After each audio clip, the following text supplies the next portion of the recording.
Vamos nós.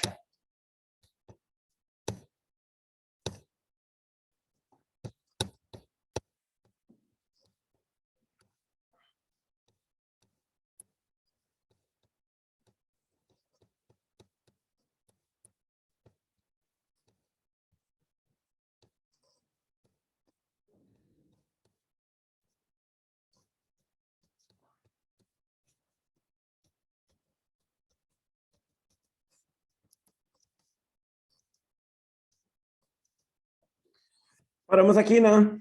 Acho que foi isso, né? Então, a gente conversava sobre membrana plasmática, né? Transportes membrana, então vimos constituição, só para recordar vocês, né? Então, vimos a constituição de membrana, vimos, né, as especializações de membrana plasmática, conversamos também, né, que são questões sempre pertinentes, né, sobre quando a gente fala da prova da Católica. Então a parte de citologia ela é extremamente importante para a parte da Católica. Vimos também, né, e aí agora os transportes de membrana. Vimos os transportes passivos, né, de fusão simples, difusão facilitada e osmose, e aí vimos o transporte ativo, que a gente especificou a bomba de sódio e potássio, e aí os transportes, né, em quantidade, ou também chamados de transportes em bloco ou transportes em massa, que também tem gastos energéticos, tá? E aí vimos que nós temos um processo de exocitose, né, endocitoses, e aí dentro das endocitoses nós temos duas principais, que é a pinocitose, que se dá por uma invaginação, e a fagocitose, que vai se dar sempre, então, né, pela emissão de pseudópodes, tá? Isso aí nós tínhamos visto. Então, ó, a gente continua aqui e fala de uma situação que quando acontece, por exemplo, a osmose, né, o transporte de água através da membrana plasmática, tem duas situações que a caracterizam bem específica, porque tem nome bem específico. Quando acontece, desculpa, quando acontece na célula, quando acontece na célula vegetal e quando acontece na célula animal, aí especificamente nas hemácias, tá? Então, Engasguei. Então, o que acontece aqui? Meio hipertônico e meio hipotônico, meio isotônico. Então, toda vez que tiver uma solução, uma célula, um tecido, um órgão, num meio isotônico, então não existe troca através da membrana. No momento que nós temos, então, né, diferenças de concentrações, então a água tende aí do meio onde ela é mais abundante, onde ela está mais livre, para um meio que ela um meio que está mais concentrado.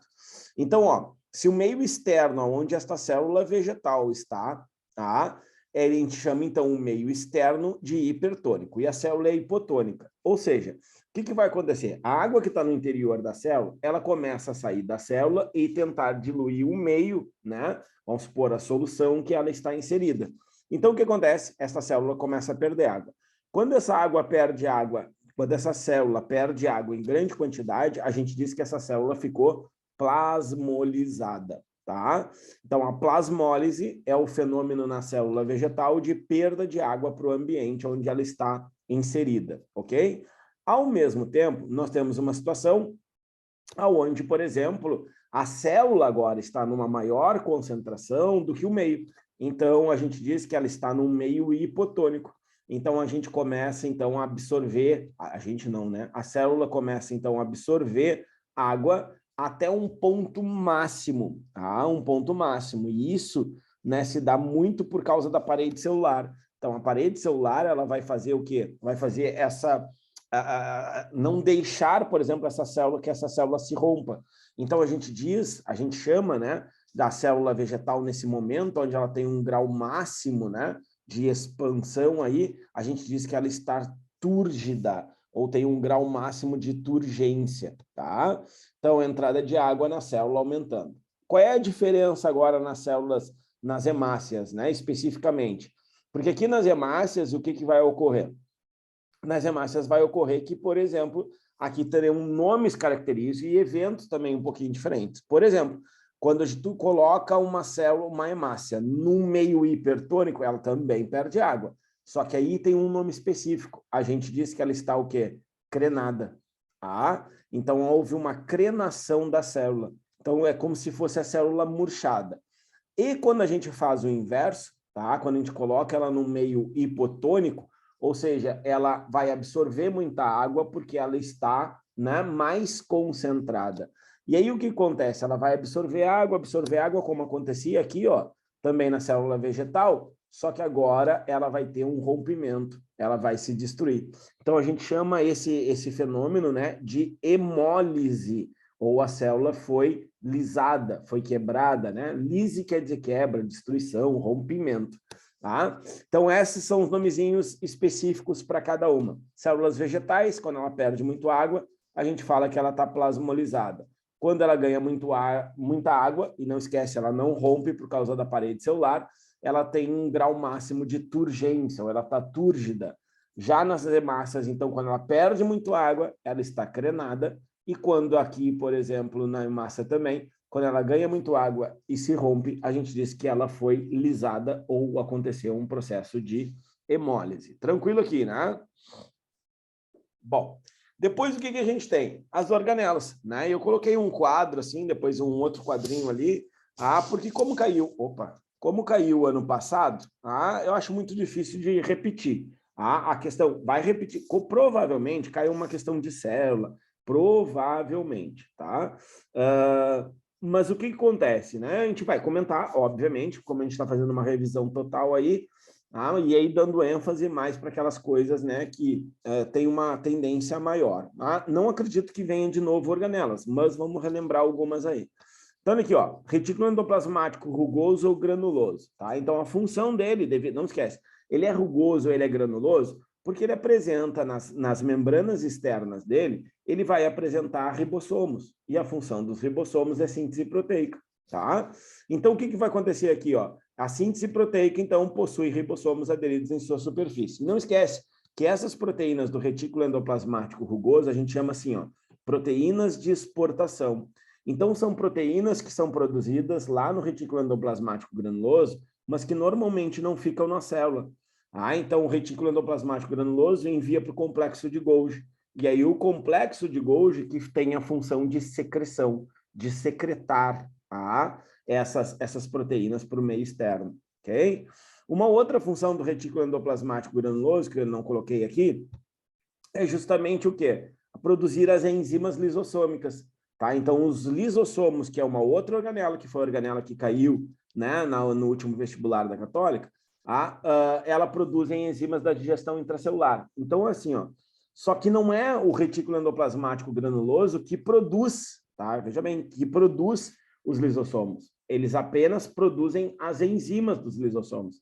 Quem forma o lisossomo depois é o Golgi, tá? O complexo de Golgi. Então, é como se saísse assim, ó, a enzima sai do retículo endoplasmático granuloso, chega no complexo de Golgi, e aí o Golgi forma os lisossomos. Se fosse uma proteína de exportação, sai lá do retículo endoplasmático rugoso ou granuloso, vai para o complexo de Golgi, e aí o Golgi monta uma vesícula, que aí vai até a membrana plasmática, e aí essa proteína é jogada para o meio externo. Muito provavelmente, né, para o sangue, ou, né, para os espaços intercelulares aí entre as células, tá bem? Depois, ó, retículo endoplasmático liso, né, ou não granuloso, tanto faz. Então, aqui a gente tem a síntese de lipídios esteroides, como o colesterol e os hormônios esteroides. Então, ó, progesterona, estrogênio, testosterona. Então, ó, lipídios esteroides, tá? A produção de lipídios esteroides. Além disso, e aí, né, no meu ponto de vista, o que seria mais importante, porque aí dá para contextualizar bastante coisa aqui no retículo endoplasmático liso, nós temos o metabolismo do álcool. Na verdade, não só do álcool, mas o metabolismo de drogas.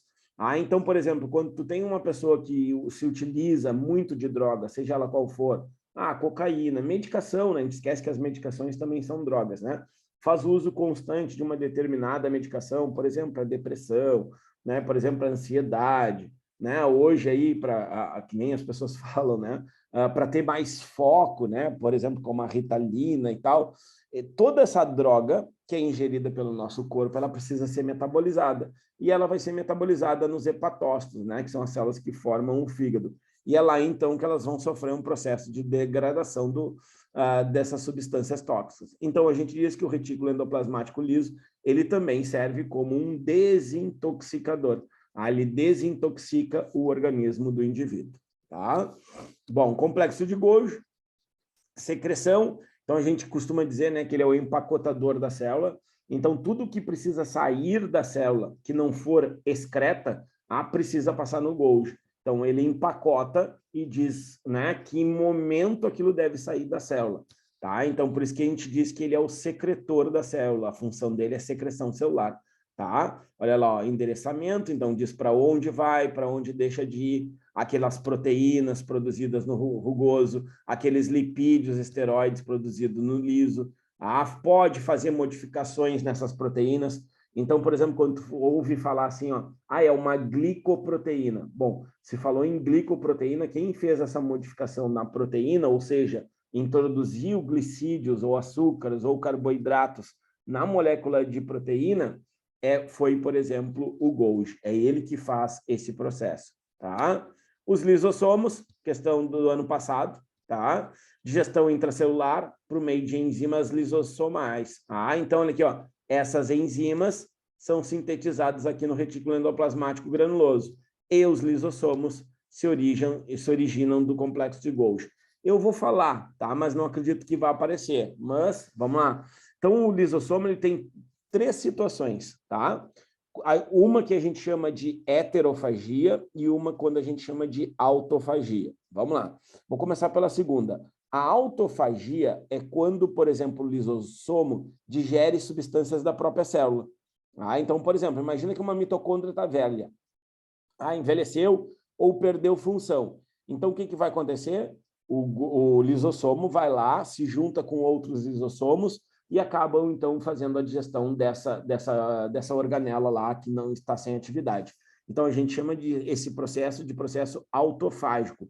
Auto, né, porque é próprio, fágico, porque ele comeu. Então, ele comeu algo que era da própria célula, ok? Sem prejuízo nesse caso. Depois, a gente tem um processo que a gente chama de heterofagia. Então, autofagia e heterofagia. O que é a heterofagia? A heterofagia é quando os lisossomos, que foi a questão que caiu ano passado, quando os lisossomos digerem substâncias de fora da célula. Então, uma bactéria, um vírus que foi fagocitado, então, ali está acontecendo, e os lisossomos vão lá para digerir, está acontecendo naquele momento, então, uma digestão de uma substância que é de fora da célula. Então, a gente chama de heterofagia. E existe um outro problema, que não é tão problema assim, dependendo da situação, que é a autólise. É quando o lisossomo destrói a própria célula. Então, ele se rompe, libera as enzimas lisossômicas, e as enzimas lisossômicas, então, destrói a própria célula. Isso tem fatores positivos e negativos. Por exemplo, a regressão da cauda do girino. A regressão da cauda do girino, né, lá na metamorfose dos anfíbios, lá do sapo, por exemplo, ou da perereca, tu vai ter o quê? Tu vai ter aquela regressão se dando por autólise. E isso é importante para aqueles animais, porque são animais que não têm cauda. Por exemplo, nas nossas mãos, entre os nossos dedos e entre os dedos da mão e entre os dedos dos pés. Nós também temos, em algum momento do nosso desenvolvimento embrionário, membranas interdigitais, tipo de uma récua do pato, sabe? Que nada. Então, nós temos aquelas membranas e elas regridem porque os lisossomos, vamos dizer assim, né? São naquela região, eles nasceram para se autodestruir, para que aconteça, né, a morte daquele tecido, ou seja, que a gente nasça sem as membranas interdigitais, porque é característica da nossa espécie isso, tá? E, ao mesmo tempo, nós temos também o quê? Nós temos fatores negativos. Por exemplo, um carvoeiro, né, uma pessoa que trabalha em minas de carvão, eles podem inalar substâncias chamadas de sílica. Então a sílica, ela, por exemplo, vai entrar nas nossas células. A sílica é um mineral, não é orgânico, então as enzimas lisossômicas não conseguem digerir. E aí o que acontece?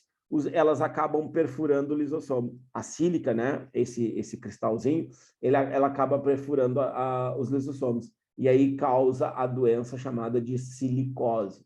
Existem outras também. A abestose, que é pelo abesto, né, que é o amianto, né, inalando amianto, Tem, por exemplo, o mal da vaca louca, tá? Que não foi o que eles colocaram na prova da Católica, ok? Colocaram com um outro nome, se eu não me engano, mas que acontecia isso. Então, que organela que fazia essa digestão dessa proteína, como é uma proteína, é um prion, né? Uma proteína operante, então o que acontece? Ele acaba perfurando o lisossomo e o lisossomo acaba derramando no citoplasma as suas enzimas lisossômicas que acaba digerindo, então, a própria célula. Isso é autólise, tá? Então, quando destrói a própria célula, é autólise. Quando destrói substâncias de fora da célula, é heterofagia. Quando destrói substâncias da própria célula, sem causar prejuízo para a célula, a gente chama, então, de autofagia, tá? Peroxissomos, então, realizam degradação, então, da água oxigenada, que é extremamente tóxica para nós. Mas, Elton, da onde vem essa água oxigenada, né? O peróxido de hidrogênio, H2O2. Ela vem, por exemplo, da quebra de moléculas orgânicas que são contaminantes. Exemplo, posso te citar como exemplo o álcool. Posso te citar como exemplo, por exemplo, medicações, os barbitúricos, né? Então, essas moléculas, quando elas vão sendo quebrada ou decomposta, ou vão sofrendo, vamos pegar um nome bem químico, biológico, quando elas vão sofrendo um processo catabólico, elas vão se desprendendo pequenas moléculas. E uma dessas pequenas moléculas que são geradas através, por exemplo, desse processo de decomposição, é o peróxido de hidrogênio, H2O2. E esse H2O2, então, ele acaba contaminando nossas células, que pode, inclusive, né, causar a morte das células do fígado. Então, o que acontece? Entra em ação os peróxidos de hidrogênio com uma enzima chamada de catalase, que acaba, então, transformando esse peróxido de hidrogênio, que é extremamente tóxico, para, por exemplo, água e oxigênio. Mitocôndrias, né? Então, responsáveis pela respiração celular, aeróbica. Então, não esquece que toda respiração celular ela tem uma parte anaeróbica, que é a glicólise, ok? Que acontece ainda no citoplasma, que é a quebra da glicose. E depois a gente tem as outras duas fases aeróbicas que acontecem nas mitocôndrias. Ciclo de Krebs, e cadeia transportadora de elétrons, tá? Então, as mitocôndrias são responsáveis por isso. Precisa ter oxigênio para fazer o ciclo de Krebs e precisa ter oxigênio, né, para oxidar, essa é a palavra correta, né? Para oxidar o ácido pirúvico que é formado lá no citoplasma, tá? Pela glicólise, ou seja, pela parte anaeróbica.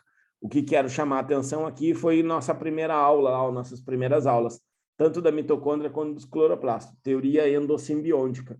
Lembra? Essas duas organelas aqui são as duas organelas que têm o quê? Que têm, por exemplo, duas membranas, membrana externa e membrana interna. Tem DNA próprio. Que esse DNA próprio, inclusive, ele tem o quê? Características de procariontes primitivos, aquelas bactérias lá, né, do domínio Archaea, e que elas têm capacidade de autorreplicação, né, autoduplicação, tanto mitocôndrias como cloroplastos. Chama a atenção também das mitocôndrias, que as mitocôndrias têm um DNA sempre de origem materna.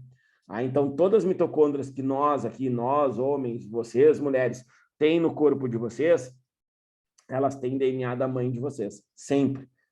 Isso é questão, principalmente quando fala de biotecnologia, são questões que normalmente vêm falando do DNA mitocondrial, tá? E aí nós temos o quê? Os cloroplastos, né, que é uma organela exclusiva das células vegetais, tá? Obviamente, né, e aí quando eu falo de exclusivo das células vegetais, eu também tenho que pensar, né, que dentro desses cloroplastos nós temos a clorofila, e aí a clorofila é comum às algas, tá? Clorofila A, clorofila B. E aí nós temos o quê? Uma organela, então, responsável pela fotossíntese. O que é a fotossíntese? Se tu pensar, por exemplo, né, nas reações, é quase, né, a gente poderia dizer assim, a respiração é quase o inverso, né, é quase o inverso como é que é, da fotossíntese. Então, o que uma faz por um lado e libera, a outra utiliza para fazer o seu metabolismo. Claro que aí, no caso da fotossíntese, a gente vai ter energia luminosa. Tá? E a animação que vai aparecer aí na sequência é a animação, por exemplo, da relação do retículo endoplasmático granuloso e do complexo de Golgi. Dá uma olhadinha aí.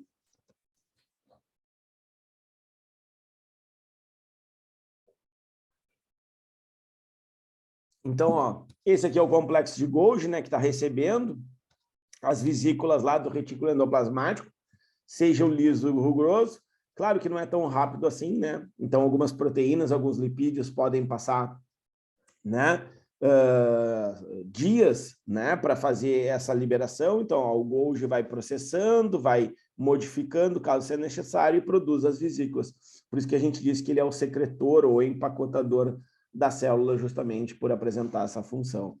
Aqui eu coloquei essa imagem porque foi uma questão que caiu já há algum tempo, um bom tempo, diga-se de passagem, né? Quando se fala, por exemplo, compara as organelas ao cotidiano, né? Ao dia a dia. Então, olha lá, ó, as mitocôndrias, eles compararam a usina elétrica, uma questão isso aqui da FUVEST, tá? A questão da FUVEST, segunda etapa, questão dissertativa. Então, ó, os lisossomos, né, seriam um restaurante, por causa da digestão.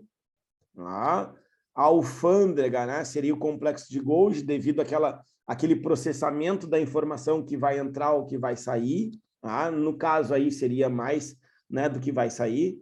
As farmácias, olha aqui, ó, ligadas ao retículo endoplasmático liso, devido ao que? O metabolismo de medicamentos, como eu falei para vocês, né? Ela vai fazer a desintoxicação disso aí.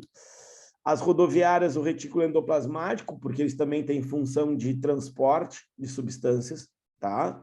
A biblioteca, que seria o centro de informações, seria o núcleo, tá?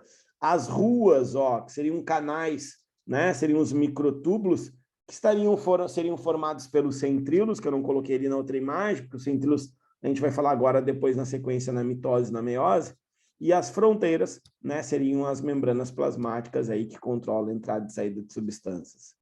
Tranquilo até aqui ou não? Me dá um retorno aí, para ver se está todo mundo ligado nisso.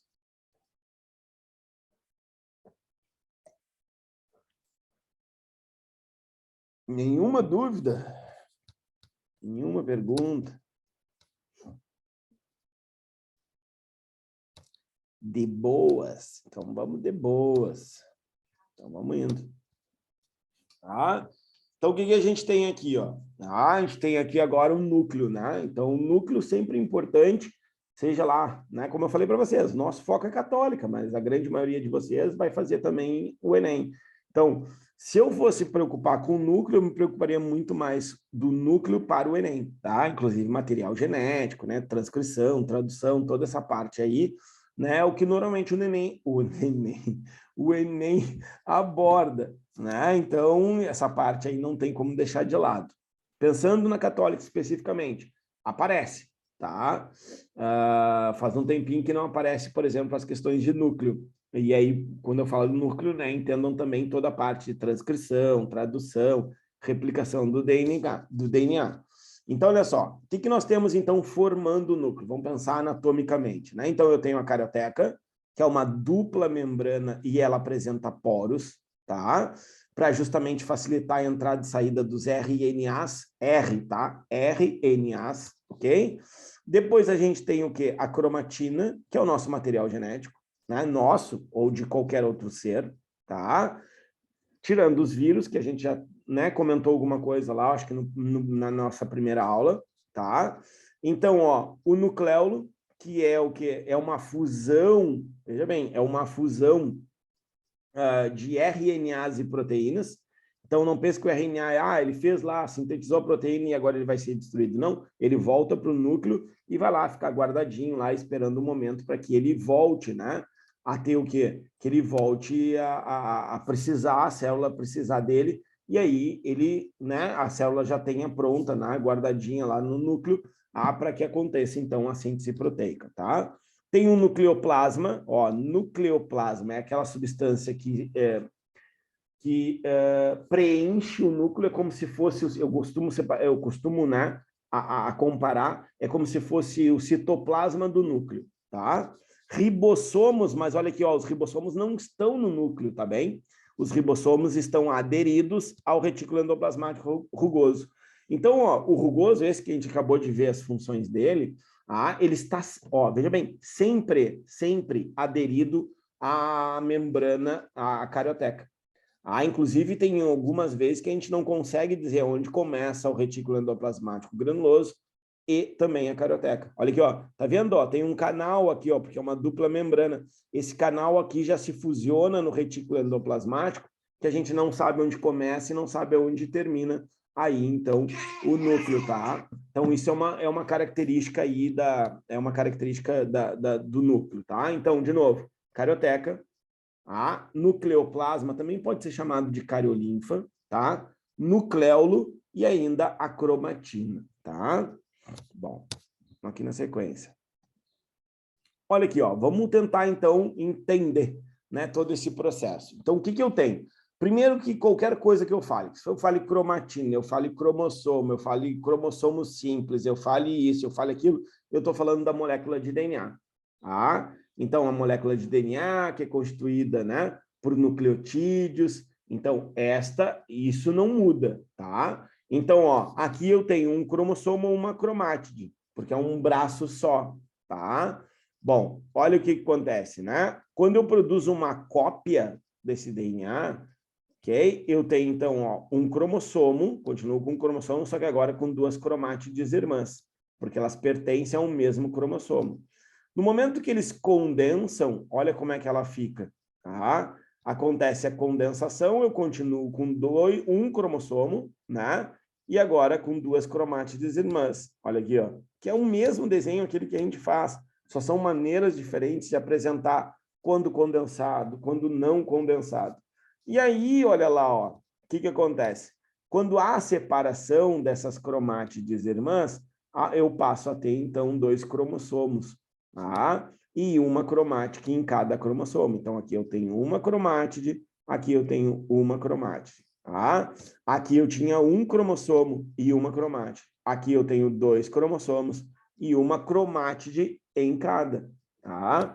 Então, eu tenho uma cromátide aqui e uma cromátide. Só que aqui ele ainda está, condensado ou espiralizado. É a única diferença deste aqui, vamos pegar esse aqui, do meu lado esquerdo, para esse aqui. Que aqui ele não está condensado. Então, aqui, inclusive, a gente chama de quê? Cromatina, que foi o que a gente acabou de ver. E aqui a gente chama de cromossomo simples. Então, são nomenclaturas que, não, na verdade, assim, não muda muita coisa. Primeiro, porque é a mesma molécula. Né? Esta molécula aqui é a mesma dessa, só que duplicada. É a mesma dessa, só que duplicada e condensada. E a mesma essa aqui, só que ainda condensada e agora separada. Entenderam? É só um momento, é um estágio diferente que tu tem um olhar para molécula de DNA.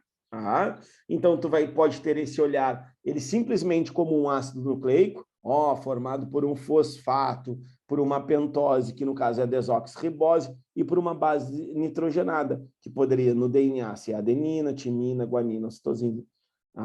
Então, tá vendo? É só uma forma diferente de olhar para o material genético ou para a molécula de DNA, como vocês preferirem, tá? Então, olha aqui, aqui a mesma coisa que a gente estava conversando, só que eu gosto dessa imagem, eu prefiro essa imagem aqui. Então, eu tenho cromossomos homólogos. O que é um cromossomo homólogo? É um cromossomo que está no mesmo par. Não esquece, então, que o nosso cariótipo, porque não lembra que cariótipo é o conjunto de cromossomos, eles se dão aos pares, tá? Sempre aos pares.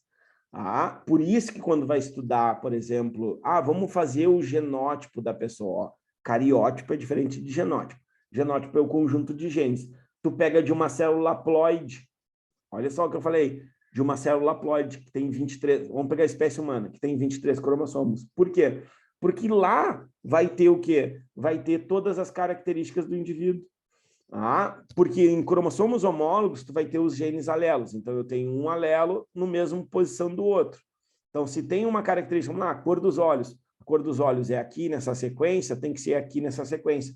Então, não tem por que pegar uma célula diploide ou somática, porque eu vou ter a mesma característica no mesmo local. Entende?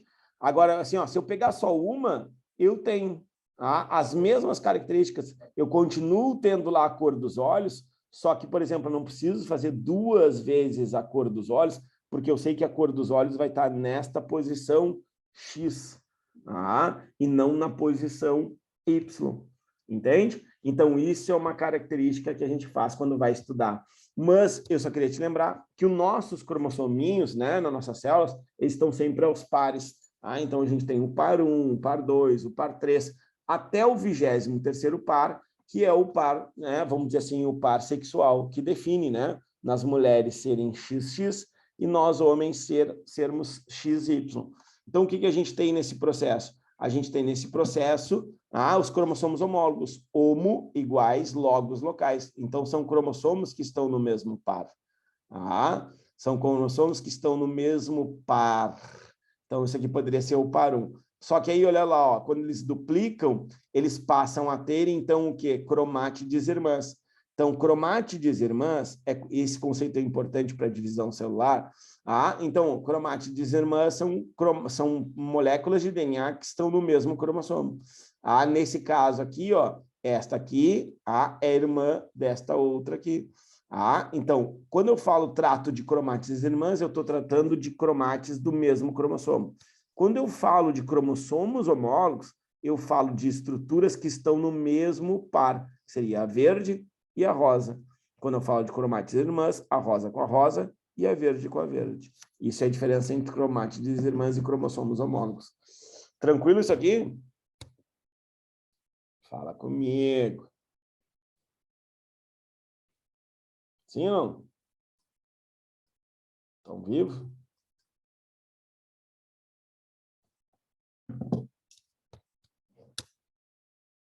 Tranquilo.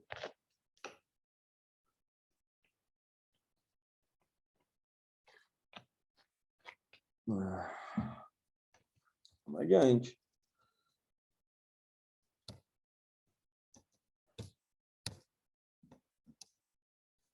E aí? Quem é que lembra disso aí? Quem é que lembra disso aí? Quem é que tem dificuldade de entender isso aí? Porque isso aí é importante até para a gente entender o todo, né, da biologia. Se a gente vai levar realmente ao pé da letra, né? Isso aí eu costumo dizer assim, né? Eu não, na verdade, assim, é o que a gente chama de dogma central da biologia. Então, isso é fundamental, assim, para a gente pensar, né? Vamos dizer assim, todo o resto dos seres vivos, não pensando assim especificamente, né, na prova, ou alguma coisa do tipo, mas para tu ter um entendimento, por exemplo, né, tu ter um entendimento de biologia como um todo, isso aqui é a base de tudo. E aí eu pergunto para vocês, por que que esse processo aqui, transcrição, tradução e proteína, é a base de tudo, assim, alguém lembra, não? Por que que é a base, né? Tanto é que a gente chama de dogma central da biologia. Lembram ou não?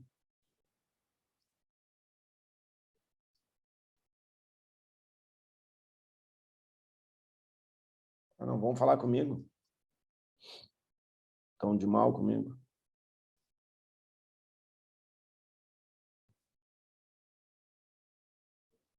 Opa. Aisha, me dá uma luz aí, Aisha.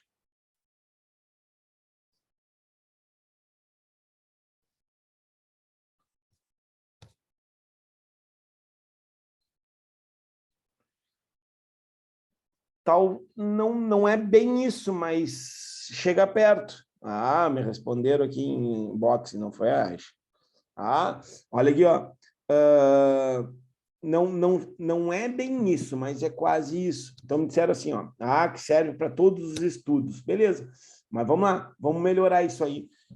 Quais todos os estudos, entende? Realmente, pensa assim, ó, se a gente pensar, porque ajuda na síntese DNA, tá bem, também faz sentido. Agora, assim, ó, o que eu tenho aqui, pessoal? Olha só, toda vez que eu falo, por exemplo, de síntese proteica, vocês têm que entender que qualquer síntese proteica num corpo de um ser vivo, e aí eu não estou especificando que é humano, poderia ser uma bactéria, poderia ser inclusive um vírus, poderia ser, por exemplo, deixa eu ver, um protozoário, poderia ser um verme, poderia ser um porífero, poderia ser um elefante, não interessa. Qualquer ser vivo, ele só expressa uma proteína porque existe um código e essa característica se expressa através desse código, Fluxo de informações, é isso aí.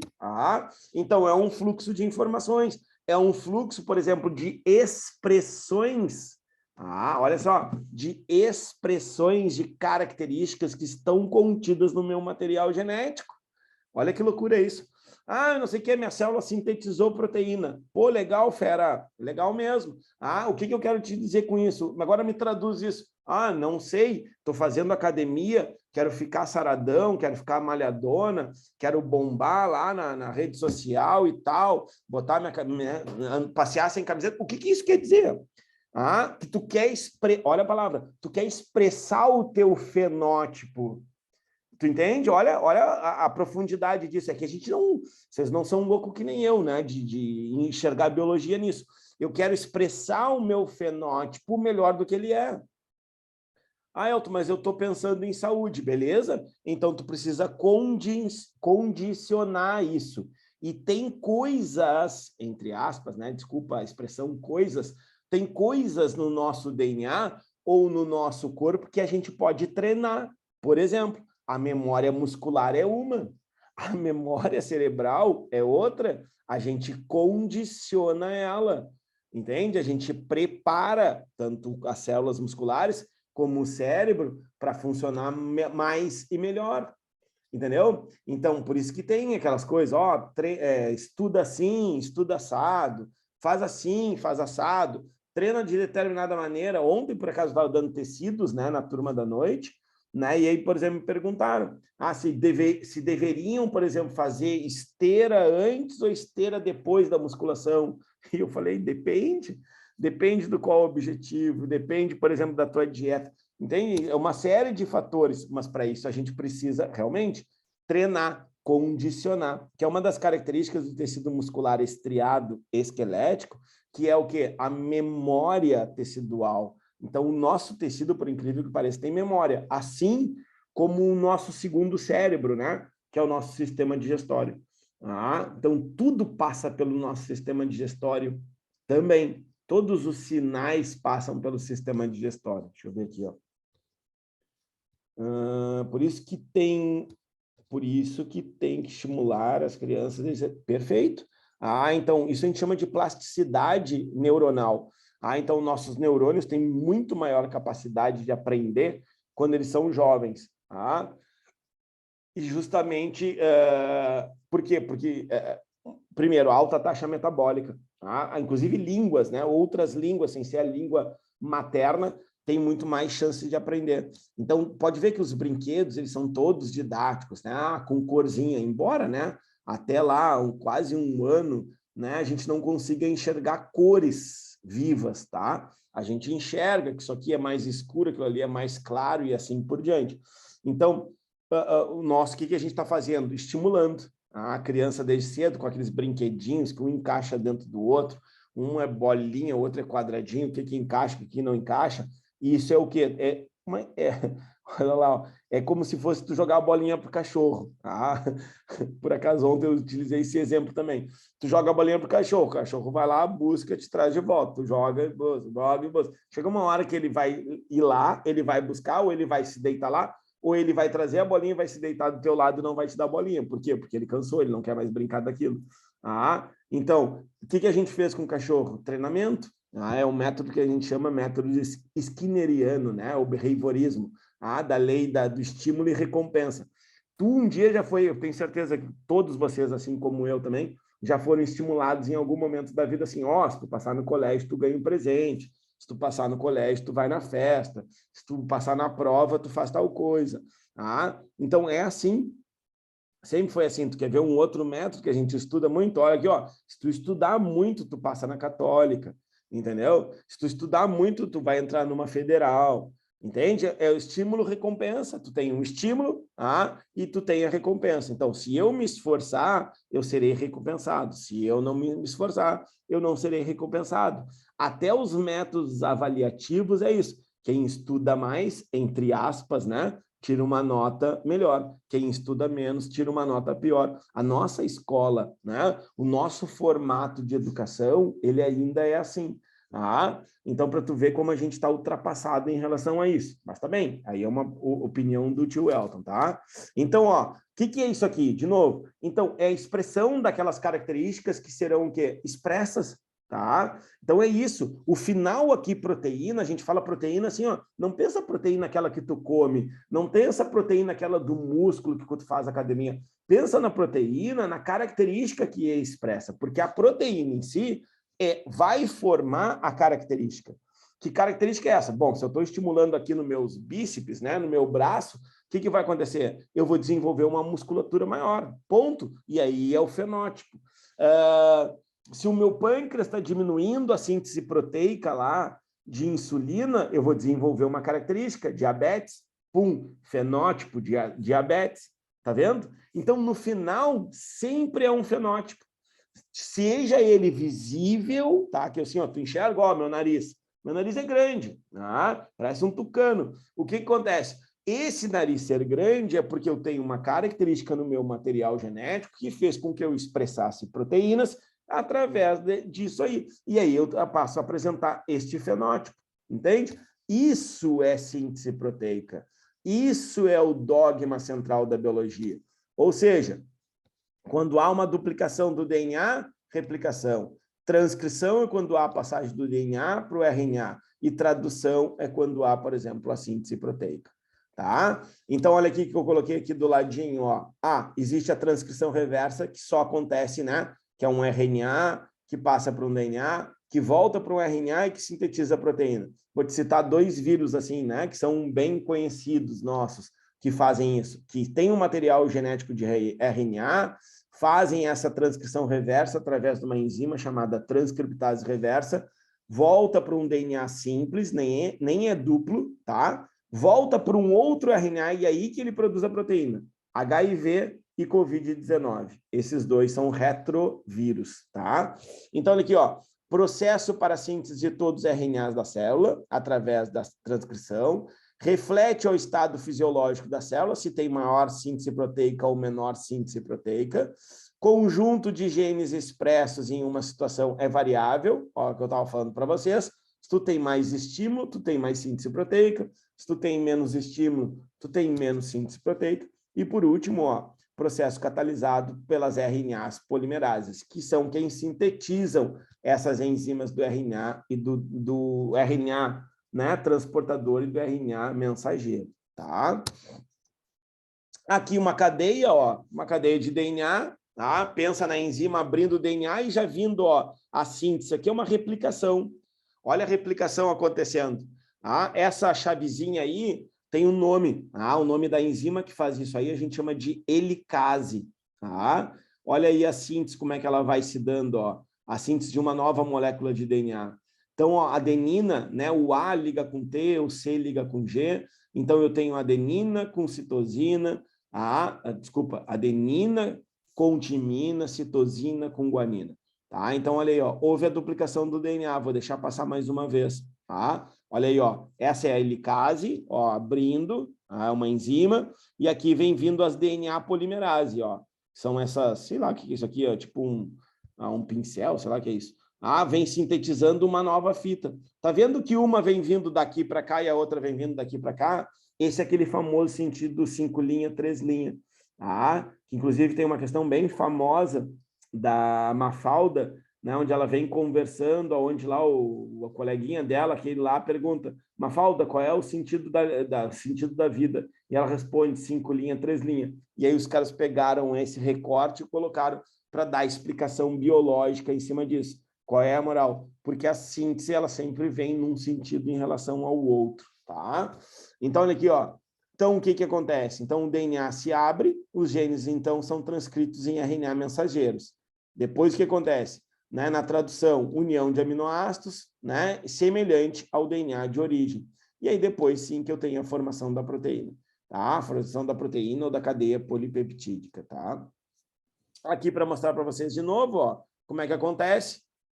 Esse vermelhinho aqui embaixo é um RNA, ó. Por que eu sei que é um RNA? Porque tem uracila. E se tem uracila, eu sei que é RNA. Tá?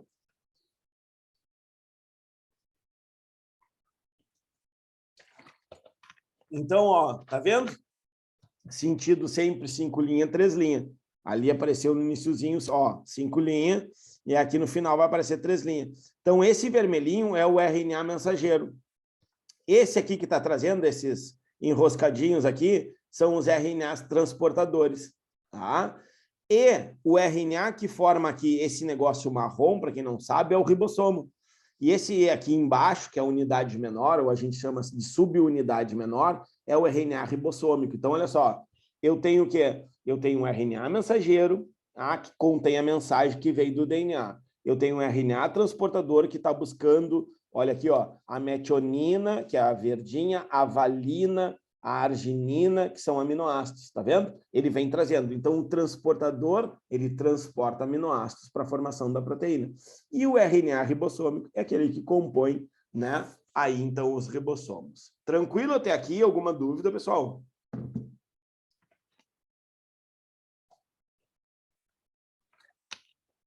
Dá um retorno aí para tio. Tranquilo? Tudo ok, tudo ok, deve ser. Tá bem, tá bem. Então, vamos adiante. É. Ó, vamos adiante. Então, aqui, eu acho que encerramos aqui. E aí, vamos para outra. Olha aí. Vamos para outra e vamos adiante. Vamos indo. Cadê? Aqui.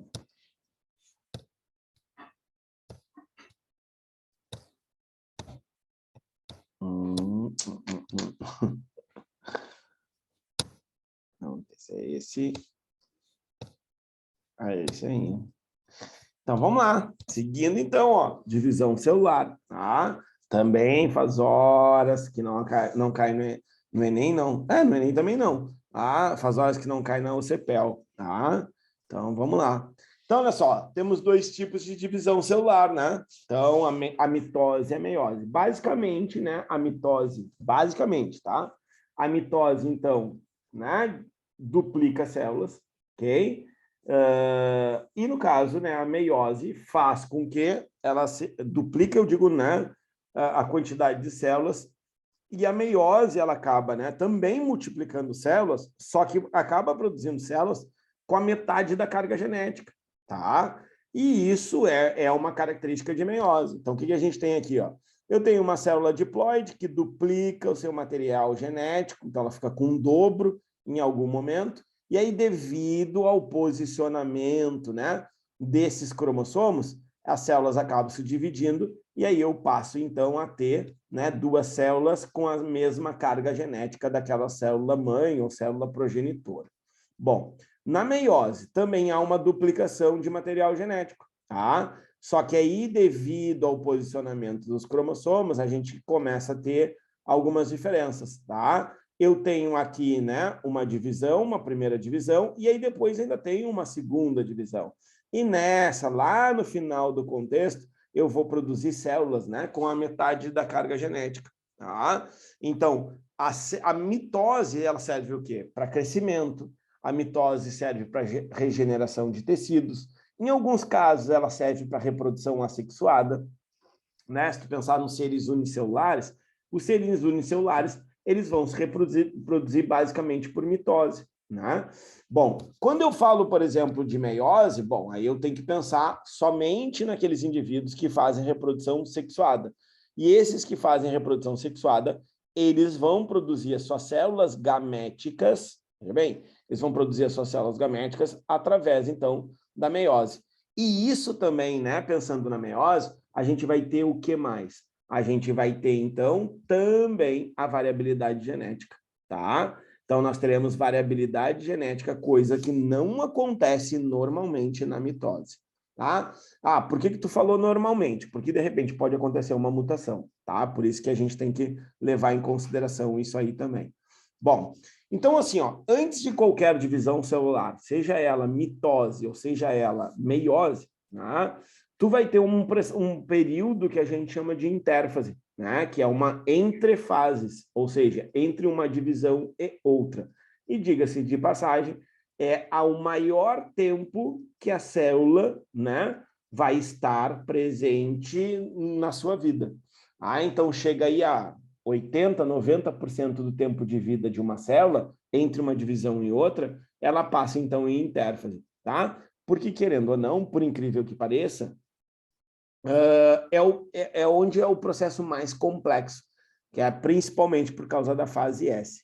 Então, o que acontece? Então, a intérfase, ela é subdividida em G1, S e G2, tá? Então, eu costumo dizer que na fase G1, ela acontece o início da intensa síntese proteica, tá? Então, aqui começa uma grande quantidade de síntese de proteína. Bom, por quê? Porque essas proteínas, essas enzimas, que são produzidas aqui nesse período da intérfase, tudo isso será utilizado na sequência da divisão celular. Então, eu estou vindo nessa direção, ó, G1, S, G2, tá? Bom, quando chega na fase S, aqui é o grande, vamos dizer assim, o grande tempo que a célula fica.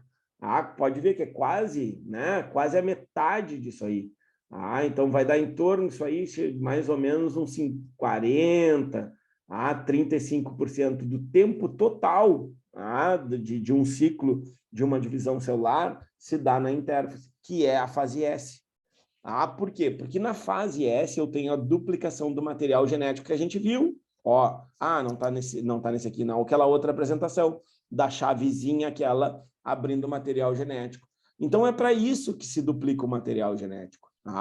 O material genético ele é duplicado justamente porque para que tenha o dobro, para que quando sofra a divisão, não se reduza. Ou, se for a intenção lá nas células gaméticas, que se reduza, sim, porque aí é um local específico que faz esse tipo de divisão celular.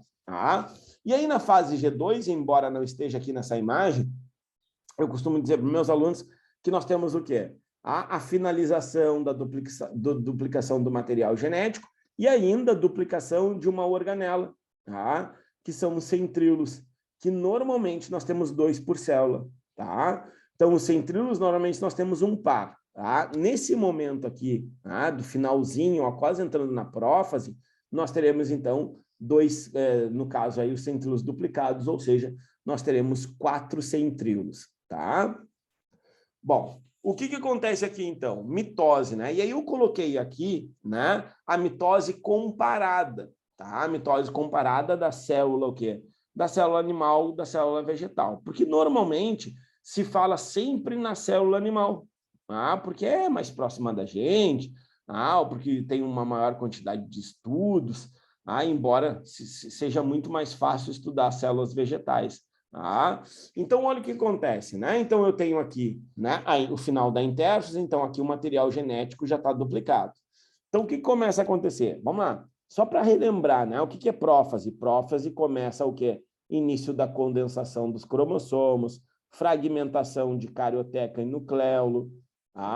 Depois, o que eu tenho na metáfase? Cromossomos no seu grau máximo de condensação ou espiralização e estão na placa equatorial da célula. Olha aqui os centríolos, que eram somente 2 e agora tem 4. Eles tomam os polos da célula. Então, aqui o fuso acromático, que são esses fiozinhos, estão presos dos dois lados aí nos cromossomos. E aí, depois, aqui na anáfase, ele começa a regredir o fuso acromático e olha a expressão, acaba separando as cromátides irmãs. Lembram? Cromátides irmãs são que pertencem ao mesmo cromossomo. Então, separaram. E aí eu vou produzir 2 células idênticas, com 4 cromossomos cada uma. Iniciei com 4, termino com 4. Mitose.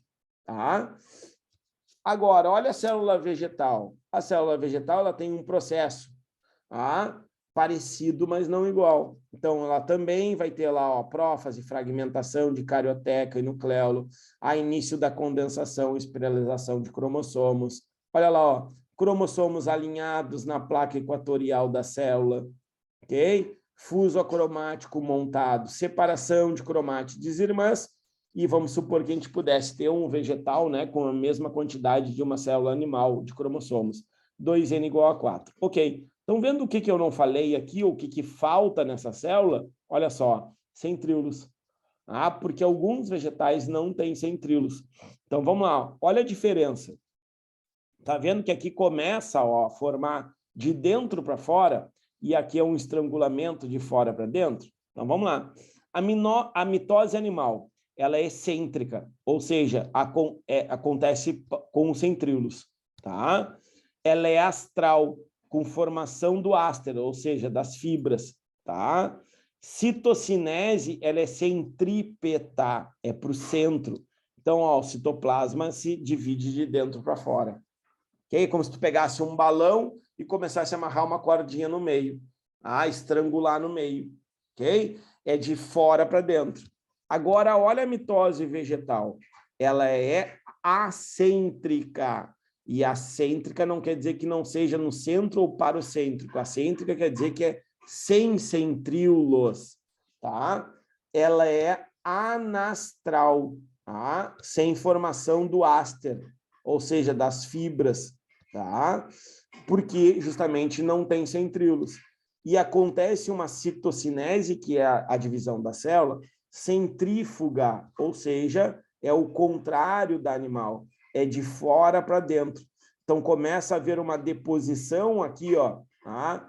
de celulose, tá? E aí, através de vesículas do complexo de Golgi, e aí ele começa, então, ó, a formar, né, uma nova parede celular até que haja divisão da célula aqui na mitose, tá? Então, chama atenção aí dessas duas diferenças aí desses dois vegetais, tá? Aqui, ó, mostrando uma mitose animal, porque se tem centríolo, olha lá, ó, tá? Formação das fibras, organização, olha aí, ó. Tá? Você imagina esse videozinho aqui é bem legal, é curtinho, mas é bem legal, ó. Ele vai repetir, ó. Então, ó, duplicou centríolos, formando as fibras do áster. Começou a condensação, prófase, sumiu, prófase, agora metáfase, agora anáfase e agora telófase. Tá vendo? Tá? Então, são os eventos aí que se seguem, são os eventos, então, marcantes de cada fasezinha, tá? Olha lá como some a carioteca, agora organiza, ó, alinha, tá vendo? Os cromossomos alinhados, separação das cromátides irmãs, separação das duas células, então, aí nos cromossomos, separação das cromátides irmãs dos cromossomos, tá? Bom, e aí a gente tem a meiose, que é um processo, também passa por intérfase, também tem duplicação do material genético, tá? Também tem duplicação dos centríolos, mesma história, né? Fase G1, fase S, fase G2. Qual é o problema agora? Vamos assim, colocar assim, qual é o problema? É que agora nós temos duas divisões, a meiose 1 e a meiose 2, né? Então, na meiose 1, nós temos a primeira fase, chamada prófase 1, veja bem, com 5 subfases, que está aqui na ordem, ó, leptóteno, zigóteno, paquíteno, diplóteno e diacinese. Eu chamo sempre a atenção para essas três, zigóteno, paquíteno e diplóteno. Tá? Então, por que eu chamo a atenção para essas três? Porque, primeiro, o zigóteno vai acontecer algo que a gente chama de sinapse cromossômica. O que é a sinapse cromossômica? A sinapse cromossômica é quando os cromossomos eles se emparelham. Tá? É quando os cromossomos, por exemplo, se reconhecem. Ok? Então, ó, eu sei que tu é assim e tu é assim, então tu é do meu par, então e tu vai ficar no meu par, tá? Isso é a sinapse, isso acontece no zigóteno. Beleza. Já que eles estão pareados, olha o que eles pensam no paquíteno. Bom, vamos trocar então material genético. Então, essa troca de material genético, que a gente chama de variabilidade genética, acontece no paquíteno. O nome disso, crossing over ou permutação. Então, o crossing over ou permutação é a troca de pedaços, de partes dos cromossomos homólogos. Aonde? Na prófase 1. Em qual subfase? No paquíteno. Tá? Só que aí o que acontece? Esses cromossomos não podem se perder do par. Tá? Então, eles se entrelaçam, então eles se enroscam, eles se enrolam. E ao se enrolarem, eles acabam formando no diplóteno os quiasmas. Então, o nome desse entrelaçamento, né, entre cromossomos homólogos do mesmo par, a gente chama, então, de quiasmas. Tranquilo aqui? Essa primeira fase aqui da meiose, que é a prófase 1.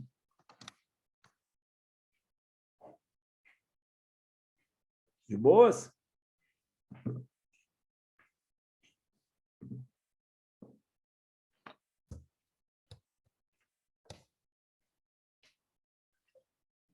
Então, beleza. Ó, depois na sequência aqui, ó. Metáfase 1. Ah, então, prófase 1, metáfase 1. Olha como é que eles estão. Ao invés de eles ficarem alinhados, eles estão aos pares, na placa equatorial. E devido a esse posicionamento, tem a redução da carga genética. Depois, na anáfase 1, olha lá, ó, separação dos cromossomos homólogos. Depois, na telófase 1, eu tenho, então, formação de 2 novas células. E aí recomeça um processo idêntico à mitose agora, porque a meiose 2 ela é idêntica à mitose, só com a metade da carga genética. Olha para cá, olha aqui, ó, eles vão estar alinhados e tal, aqui vai ter um só, né, beleza? Olha o que ele começou. Ele começou com duas moléculas de DNA. E olha como é que ele está terminando. Cada uma das células com uma molécula de DNA, a metade. Então, houve a redução. E mais, tá vendo aqui, ó, que são todos coloridinhos aqui? São todos coloridinhos. E por serem todos coloridinhos, quer dizer que aqui no paquítero, eles realizaram, então, um processo que a gente chama de crossing over ou permutação. É isso que isso quer dizer. Meiose, é isso aí. Ó, olha o que acontece aí, ó. Prófase 1. Olha aí, ó. Tudo dentro da prófase 1. Olha lá a troca de material genético. Ó, pariô, sinapse, crossing over, quiasmas, tá vendo? Tudo dentro da prófase 1. Ó, se reconheceram, sinapse. Trocaram material, crossing over. Se entrelaçaram, quiasmas. É isso?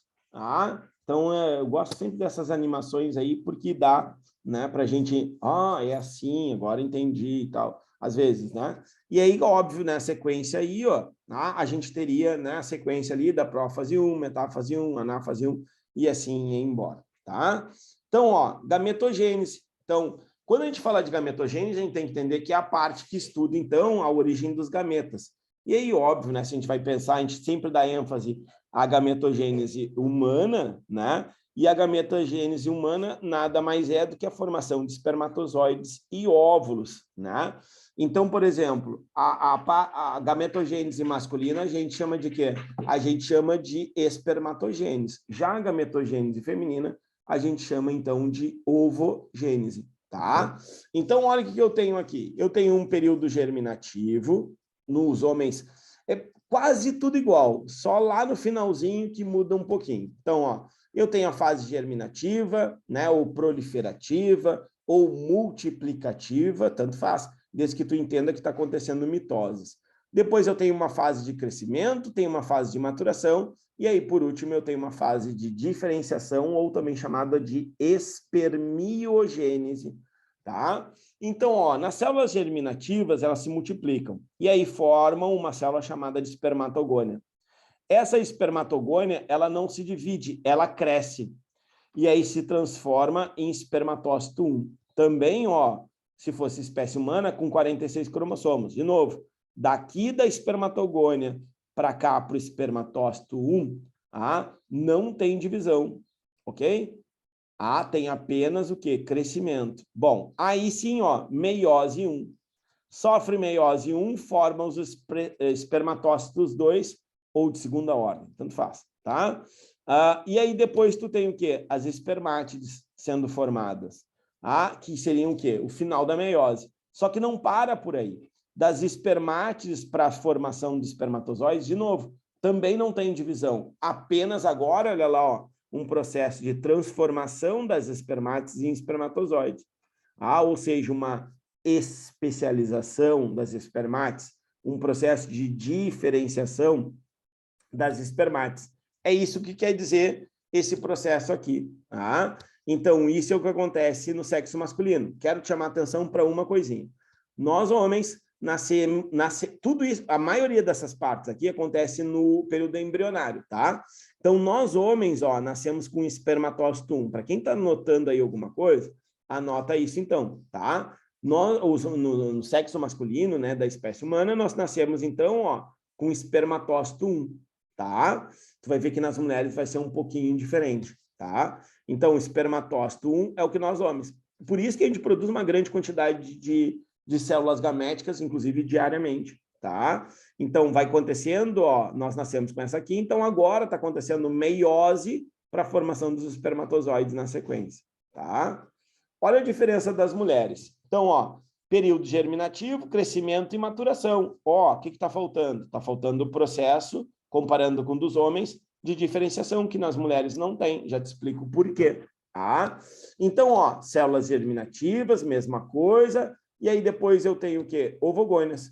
Ah, lembra? A ovogônia não se divide, ela cresce. E aí, quando ela cresce, ela forma agora, ao invés de formar lá espermatócito 1, agora ela forma o ovócito 1. Tá? E esse ovócito 1 sofre a primeira meiose, ok? Primeira divisão meiótica. E ela produz, ó, o ovócito 2 e um primeiro corpúsculo polar, ou corpúsculo polar 1, tanto faz. Tá? Então, quero te chamar a atenção, porque o ovócito 2, perto do corpúsculo polar, são células muito diferentes em tamanho. Tá? Então, o ovócito 2, ele acaba, vamos dizendo assim, ó, pegando tudo, praticamente tudo para ele, porque essa vai ser a célula gamética. Ah, Elton, o que acontece com o corpúsculo polar? Vai ser degenerado, tá? Vai ser quebrado, vai ser consumido lá no ovário da mulher, ok? E aí o que acontece? Depois, ó, agora que eu quero te chamar a atenção. Caso seja fecundado esse ovócito 2, porque assim, ó, o que a mulher libera? A mulher libera ovócitos 2, ok? Se não for fecundado, ele continua sendo ovócito 2. Tá? Então, por isso que a gente diz, ó, que as mulheres nascem com meiose interrompida. Por quê? Lembra? Os homens, ó, vou voltar um slide, eles nascem, né, com o espermatócito 1. As mulheres, ó, se fosse comparar com os homens, teoricamente seria o ovócito 1, mas não é o ovócito 1, e sim com o ovócito 2. Ele apenas sofre aquele processo de maturação dos hormônios LH, FSH, estrógeno, progesterona, para que ele seja liberado. Tanto é que a gente chama de quê? Ovulação, né? Mas ele só vai ser ovulação se ele for fecundado. Se não, ele é ovocitação, tá? Já explico aqui por quê. Então, olha que legal isso aqui. Porque aí o que acontece? Se esse ovócito não for fecundado, o que acontece? Ele continua como ovócito. Ele chega lá no endométrio, se instala no endométrio, e aí, caso, como não houve fecundação, depois lá a mulher vai sofrer a menstruação. Agora, olha o que vai acontecer aqui. Caso esse ovócito 2 seja fecundado, ele termina, veja bem, ele precisa ser fecundado para ter, isso é muito importante. Se ele for fecundado, ele termina a meiose após a fecundação. E é aí que ele se transforma em óvulo. Então, caso, por exemplo, né, a mulher lá não tenha fecundação e tenha, né, a liberação do óvulo, então ela está liberando apenas ovócitos 2, não é o óvulo. O óvulo, entendam isso, o óvulo só existe caso o ovócito 2 seja fecundado. Se ele não for fecundado, ele continua como o ovócito 2. Se ele for fecundado, termina a segunda divisão meiótica e aí sim a gente vai ter o processo, né, de cariogamia ou anfiximia, que é a fusão, né, do pronúcleo masculino, ou seja, do material genético do espermatozoide com o material genético do óvulo. E aí eles se fundem e aí formam uma célula diploide de novo, que a gente chama de zigoto. Fica claro isso para vocês, essa questão da segunda divisão meiótica e com que com que células mulheres nascem, com que células os homens nascem, Porque quando vem questões de gametogênese, eles vêm sempre comparando a gametogênese masculina com a gametogênese feminina. Só me responde se ficou claro isso aí.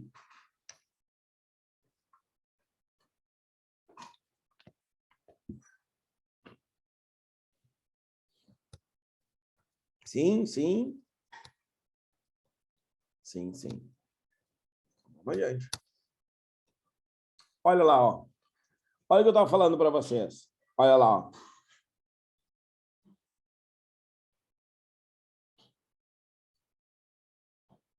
Tá vendo, ó? No momento que ele é fecundado, ele termina a meiose 2. Então, olha aqui, ó, meiose 2 terminou, forma o pronúcleo feminino, aqui entrou o pronúcleo masculino, tá vendo? Bem menor. Por quê? Porque só entra, né, o material genético, a cauda, né, toda a parte do espermatozoide, ele não consegue entrar no óvulo. Por isso que eu tinha falado para vocês que as mitocôndrias são de origem materna. Todo o DNA mitocondrial é de origem materna, tá? Então, ó, e aí depois a fusão dos dois pronúcleos, ó, feminino e masculino, aí então eu tenho o zigoto, tá? Fica claro isso aí para mim, pelo menos fica claro aí. Bom, quando a gente fala de embriologia, olha aí, ó, o pessoal que foi meu aluno ano passado deve estar aí, ó, quase dando com a cabeça na parede. Inclusive utilizei essa mesma imagem para falar nas dicas ano passado, né? Sobre, por exemplo, os tipos de ovos, que inclusive apareceu na prova do ano passado. Então, assim, ó, temos, né, a quantidade, os ovos eles podem ser divididos em duas maneiras, e pode ser o mesmo ovo, tá? Eles podem estar, por exemplo, a quantidade de vitelo, que é a substância nutritiva, tá? Que é a substância nutritiva, por exemplo, né, que nós temos no ovo, ou ainda, né, em que local essa substância nutritiva ela vai ficar disposta, tá? Bom, então vamos lá, ó. Então eu tenho o isolesto ou oligo. Então aqui são duas nomenclaturas. Iso quer dizer que tem uma distribuição igual ao longo do ovo. Oligo quer dizer que tem pouca substância nutritiva ao longo do ovo. Então eu tenho alguns animais que podem ter isso aqui. Poríferos, selenterados, equinodermas, cefalocordados e mamíferos. Então, esse aqui é o nosso zigoto, ó. Esse aqui seria o nosso zigoto. Bom, heterolécito, ó, hétero quer dizer o quê? Diferente. Lécito quer dizer o quê? Quer dizer o vitelo, a quantidade de energia disponível. Então, ó, eu tenho, né, um polo animal, que é onde está o ser fecundado, o embrião, e tem um polo chamado de vegetativo, onde tem a substância nutritiva. Ele tem uma boa, ó, veja bem, uma boa quantidade, né, de material, né, material de reserva, né, que é o vitelo, ok? Mas, ao mesmo tempo, pode ver que ele não tem tanta quantidade assim. Então, nos vermes, nos moluscos e até nos anfíbios. Agora, olha esse cara aqui, é o telolécito. Então, assim, ó, ele tem basicamente quase todo o ovo, praticamente todo o ovo, ele é representado de vitelo, ou seja, da substância nutritiva. Se tu quer adaptar isso, que não está entendendo o que é vitelo, pensa na gema.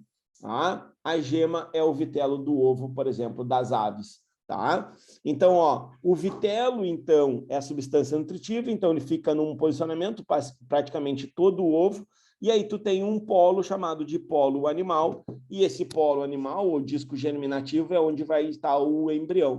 Peixes, répteis e aves.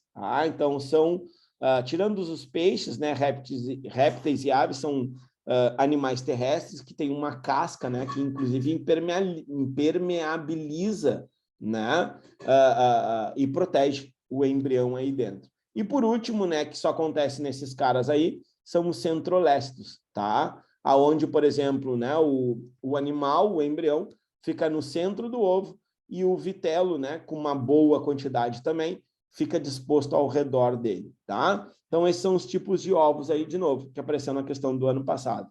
E aqui nós temos os tipos de clivagem. Então, pensa assim, ó, holo quer dizer total, tá? Então, ou seja, que é um corte que vai acontecer no zigoto em todo o ovo, de um lado ao outro. Então, olha só, um ovo oligolesto, um ovo telolesto incompleto, ó.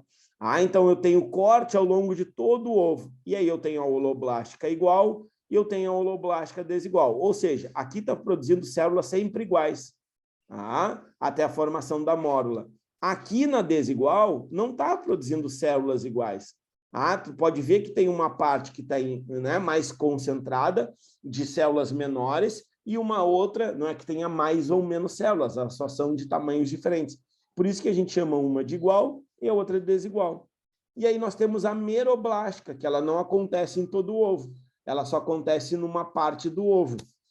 Então, eu tenho aqui, ó, eu tenho a meroblástica discoidal, que acontece no disco, ou seja, na região onde está o embrião, porque não tem por que eu dividir o vitelo, faz sentido, né? Porque o vitelo é só para nutrir o embrião. Então, olha só, aonde eu teria isso, né, especificamente, eu teria nesse carinha aqui, ó, ou seja, nos peixes, nos répteis e nas aves, dividiria só isso aqui. Então, isso aqui que tu está enxergando se dividindo é como se tu estivesse olhando aquele ovo ali de cima. Então, acontece ali só naquela região. E também eu tenho a meroblástica superficial, olha aqui, ó, que só acontece nesses dois carinhas. Então, a meroblástica é específica, né? De ovos telolécitos e centrolécitos, tá? Então, esses são os tipos de segmentações ou clivagens. Clivagem é clivo, né? É corte, é separação, é divisão, tá? E aí nós temos as fases, né, do desenvolvimento embrionário. Então, eu tenho a célula ovo, ou zigoto, que sofre a primeira clivagem, forma 2 blastômeros, que sofre a segunda, né?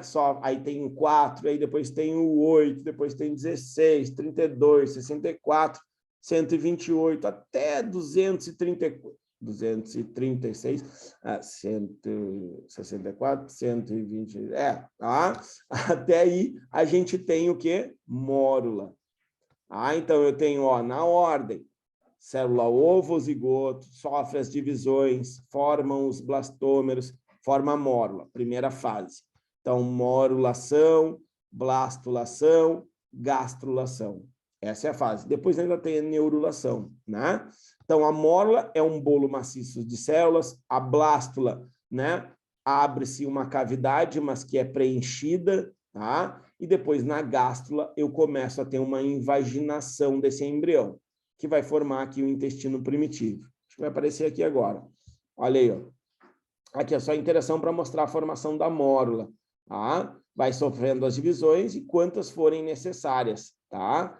Até passar de fase, ou seja, deixar de ser um bolo maciço de células e abrir aquela cavidade. Aquela cavidade se chama, então, blastocele, e aí eu estou na blástula.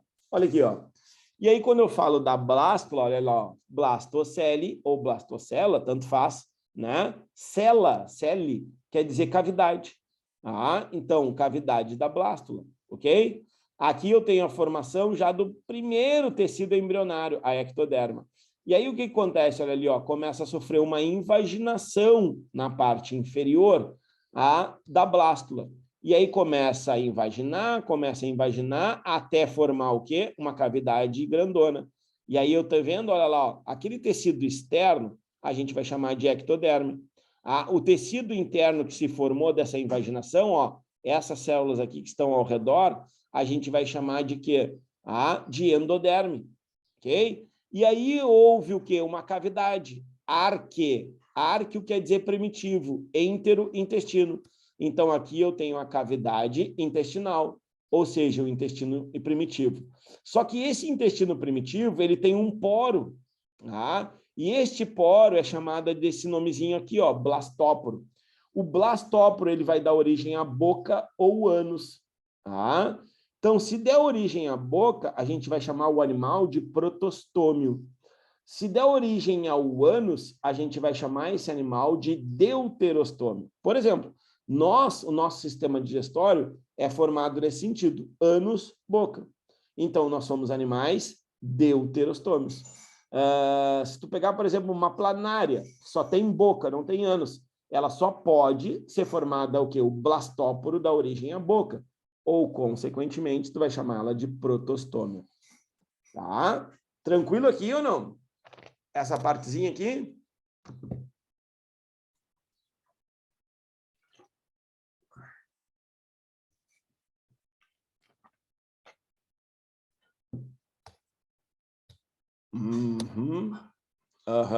Tranquilo. Então, vamos lá. Então, olha o que vai aparecer aí. Tá? Células tronco, faz hora que não aparece biotecnologia. Já quis emendar aqui, né? Que é para vocês já ir se familiarizando principalmente com essas nomenclaturas, né? Não só da biotecnologia, mas também, por exemplo, quando a gente fala de células que, por exemplo, vão ser células tronco embrionárias, tá? Então, quando a gente tem, por exemplo, né, células tronco, a gente tem que entender que nós temos dois locais para encontrar células tronco. No embrião e depois na fase adulta, tá? Então, quando eu falar de células tronco embrionária, tem dois locais que eu posso encontrar, no zigoto e no blastocisto. Elton, o que é o blastocisto? Eu volto aqui e te mostro. Tá vendo essa estrutura aqui? Essa estrutura aqui que parece que está tapada, aqui tem uma cavidade, né? Tá vendo que aqui isso é uma cavidade? Não sei se vocês conseguem enxergar. Ó, se tu comparar com isso aqui, ó, é uma cavidade, isso aqui é uma cavidade, ok? Tá vendo essa parte esbranquiçada aqui? São células também, que ainda estão migrando. Isso aqui é chamado de blastocisto. Então, ó, da onde que eu consigo células tronco embrionárias? Olha lá, ó, embrionárias, pluripotentes. Já explico o que é. Eu vou tirar tanto da mórula como da blástula, tá? Então, posso encontrar nesses dois locais. Óbvio, quanto mais jovem, melhor. O que é uma célula tronco totipotente, pessoal?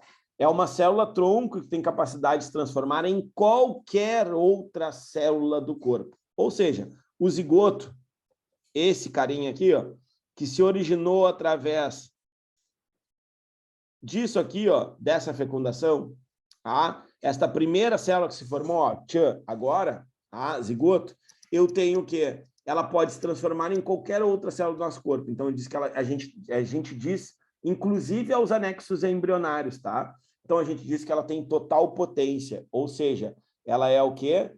Ela é uma célula responsável por produzir o quê? Por produzir qualquer outro tecido. Entendeu? Qualquer outro tecido, tá? Seja embrionário ou não. Já o blastocisto, ela é uma pluripotente. Ela também tem capacidade de produzir qualquer outro tecido, menos qual? Menos os tecidos embrionários. Tá? Então, o blastocisto ele já não tem capacidade de produzir os tecidos embrionários. Mas ela apresenta capacidade de transformar numa célula do dedão do pé, se transformar numa célula do olho, se transformar do jeito que tu quiser, daquilo que tu quiser. É pluripotente. Bom, aí elas vão diminuindo a capacidade de se transformar em qualquer outra. E aí eu vou tendo o quê? Células multipotentes e células unipotentes. Quando tu te deparar com uma célula tronco adulta, claro, posso, não, já vou até fazer um adendo aqui agora. Olha aqui, ó. Então, o que é vamos lá, protostômio, tá? É quando, ó, assim, ó, vou voltar ali, não tem problema, tá? Toda vez que eu falar de um animal protostômio, ó, aqui. Então, aqui, ó, vamos pensar. Então, a cavidade é o arquêntero, tá? O intestino primitivo. Aí tu imagina assim, ó, pensa assim, ó, tu botando o dedo num balãozinho, tá? Vou pegar aqui a garrafa que está aqui do meu lado. Ó, tem uma garrafa d'água, ok? Imagina eu botando o dedo aqui para dentro da garrafa, tá? Então, eu botei o dedo aqui para dentro da garrafa. Esta garrafa aqui, aquele local onde eu botei o dedo, vai formar um intestino primitivo, tá? Bom, só que aí vai ficar um poro, entende? Vai ficar um poro em contato, vamos dizer assim, com o meio externo. Este poro é o blastóporo, tá? O blastóporo. Então, se o blastóporo der origem à boca do animal, a gente chama de protostômio, tá? Então, quando dá origem à boca, é protostômio. Ok? E quando der origem ao ânus, a gente chama de deuterostômios, tá? Deuterostômios.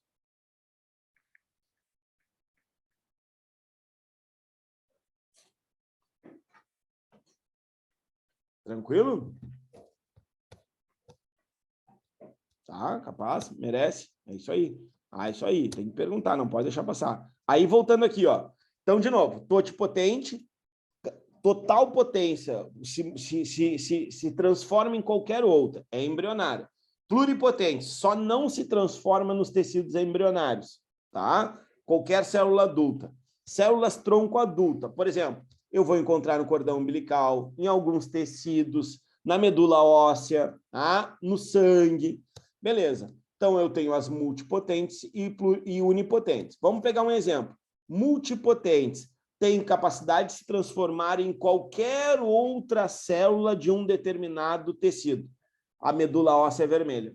Então, lá na medula óssea vermelha, nós temos células agora, dentro, por exemplo, dentro do fêmur, tá? Dentro do nosso fêmur, nós temos o quê? Células tronco adulta. Ou seja, elas têm capacidade de se transformar em qualquer outra célula do tecido sanguíneo. Tá vendo? Ela pode se transformar em plaqueta, ela pode se transformar em leucócito, né, nos glóbulos brancos, ela pode se transformar em hemácias e assim por diante, tá? E as único, tá? Unipotentes, elas têm capacidade de se transformar num único, veja bem, num único tecido, tá? Então, por exemplo, assim, ó, células mesenquimais ou células mesenquimatosas são células que a gente encontra nas cartilagens. Na verdade, nos tecidos conjuntivos. Mas se ela tiver na cartilagem, ela só consegue se transformar em cartilagem. Se ela tivesse no dedão do pé, ela só poderia se transformar em célula do dedão do pé. Então, tá vendo? Ela tem uma unipotência. Ela não tem capacidade de se transformar em qualquer outra, mas apenas naquele tecido que ela está lá especificamente. Tranquilo aqui? Ficou claro a diferença de totipotente, de pluripotente, de multipotente e de unipotente? Isso é importante, seja para o Enem ou seja para a Católica. Fala comigo. Opa. Sim?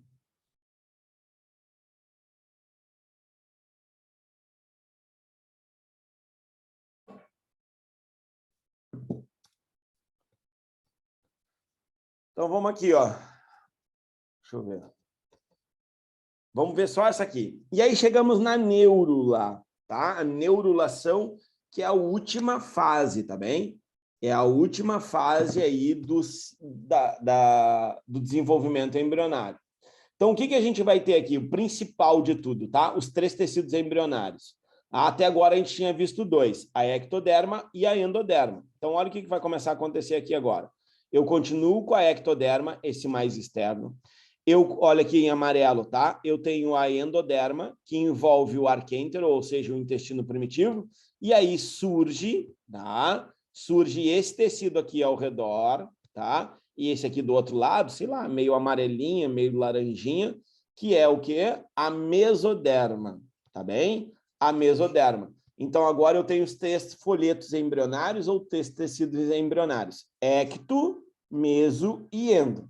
Só que, além disso, vai surgir outros 2 tecidos. A notocorda, tá? Que serve de sustentação para o embrião, e o tubo neural, a gente chama de tubo nervoso, dorsal, tanto faz, o tubo neural, aonde vai se constituir o sistema nervoso. Então, ó, inclusive, ele se origina da ectoderma, mas isso a gente vê na próxima aula. Então, o que eu quero enfatizar aqui para vocês?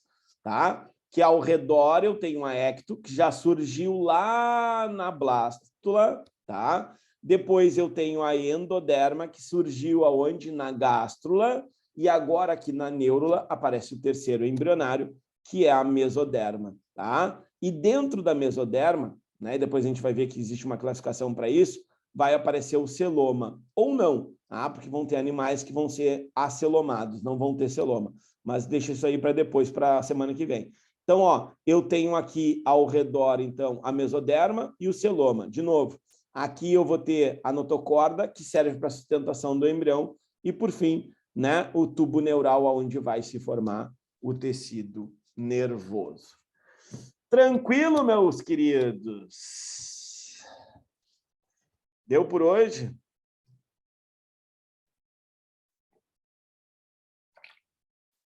Deu, né? Agora vamos descansar. Fosse fazer o simulado, né, Isha? Ah, tô te cuidando, hein? Todo mundo no simuladinho, tô ligado. Tu ri, né? Olha aqui, ó. Laura, muito obrigado. Gabriel, prazer. Tá? Seja bem-vindo, né? Sempre aí. Qualquer coisa é só me chamar em inbox. Luciano, Lara, Eixa. Nalanda. Nalanda, acho que amanhã eu vou visitar a tua cidade, Nalanda. Não sei ainda, tá? Pessoal, qualquer coisa vai me chamando, tá? Já deixei isso aí ontem de noite, né? Desculpa pela hora, mas era o único horário que eu tinha ali de montar a aula para vocês. E aí, agora na sequência, né? Semana que vem vai ser, tenho certeza que vai. Ah, semana que vem, né? 8 horas, pode ser, né? Sincero que não tem problema nenhum, 8 horas. Mesmo assim, vai ficar gravado, tá? Porque eu tenho aí, pretendo dar uma.